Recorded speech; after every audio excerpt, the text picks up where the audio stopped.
পুরোনো অ্যাকাউন্ট থাকে সেই অ্যাকাউন্টটা বাদ দিয়ে দেবেন। আমার একটা পুরোনো অ্যাকাউন্ট ছিল, সেটা কিন্তু আমি বাদ দিয়ে দিচ্ছি। নতুন একটা অ্যাকাউন্ট খুলতে হবে রেজিস্ট্রেশন দিয়ে। এই যে অ্যাকাউন্টটা যে খুলছি, আমার এখানে দেখেন কান্ট্রি সিলেক্ট করা আছে এশিয়ায়। আবার কিন্তু একটা কান্ট্রি সিলেক্ট করতে, এখান থেকে ব্যাক করে যাবেন।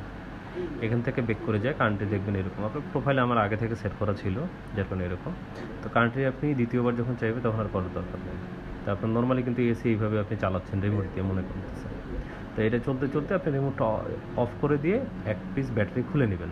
খুলে নেওয়ার পর অফ করে দেবেন। অফ করে দেবেন, ব্যাটারি লাগা দেবেন, আবার অন করবেন।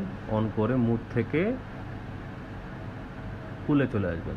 কুলে চলে আসার পর অফ করে দেবেন। আবার অফ করে দিয়ে মুড এবং ওয়াইফাই এই বাটনটা ক্লিক করবেন। এটা ক্লিক করার আগে আপনাকে অ্যাপসে আসতে হবে। অ্যাপসে আসে এখানে সব কিছুতে আপনার অ্যাকাউন্ট করাই আছে। এখান থেকে ওয়াইফাই ব্লুটুথ সব কিছু অন থাকবে। এখানে দেখবেন আপনার এসি আসবে না, কারণ আপনি মুড আর ওয়াইফাইটা ক্লিক করেন নাই। এই যখন আপনি যখন ক্লিক করে দিলেন, ক্লিক করে দেওয়ার পর দেখবেন আপনার এটা চলে আসছে। তো এখানে আপনার এখন দেখা গেলো এসিটা ক্লিক করতে হবে। আমার দেখেন এটা 5G-তে কানেক্ট আছে, কিন্তু এটা 5G-তে থাকবে না, এটা থাকতে হবে 2.4-এ। নতুন যে রাউটারগুলো থাকে এটাতে দুইটা থাকে, 2.4 আর 5G দুইটা থাকে কনফিগার। তারপর 2.4-এ কানেক্ট করে নিতে হবে। কানেক্ট করে নেওয়ার পর দেখবেন অটোমেটিক এখানে চলে আসে এবং কি আপনার পাসওয়ার্ডটা চাইবে। পাসওয়ার্ড যখন চাইলো নেক্সট করে দেবেন। নেক্সট করে দেওয়ার পর দেখবেন এই সার্চ অ্যাপ্লিকেশন দেখবেন যে ডান হয়ে গেছে। ডান হয়ে যাওয়ার আপনার কিছুক্ষণ সময় নেবে, 10-15 সেকেন্ড। 10-15 সেকেন্ড সময় নেওয়ার পর দেখবেন এটা চলে আসছে।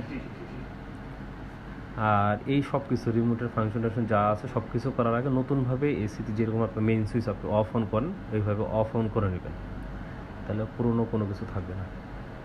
অফ অন করে নিয়ে দেখবেন যে আপনার এটা কানেক্ট হয়ে গেছে। বাট এখানে মূল বিষয় হচ্ছে আপনার কান্ট্রি সিলেক্ট করতে হবে এশিয়া। আপনারা যদি এশিয়া কান্ট্রি সিলেক্ট না করে বাংলাদেশ সিলেক্ট করেন তাহলে কিন্তু হবে না। আর এটা আপনি আইফোন বলেন আর অ্যান্ড্রয়েড বলেন, সব ফোনেই চলবে, এটা কোনো কিছু না। আমার এটা আইফোনও চলবে, অ্যান্ড্রয়েডও চলবে। তো মেইন হচ্ছে অ্যাপসটা খোলার সময় আপনাকে এশিয়া সিলেক্ট করতে হবে। পুরোনো অ্যাপস যদি থাকে ওগুলো বাদ দিয়ে দিন, ইনশাল্লাহ হয়ে যাওয়ার কথা।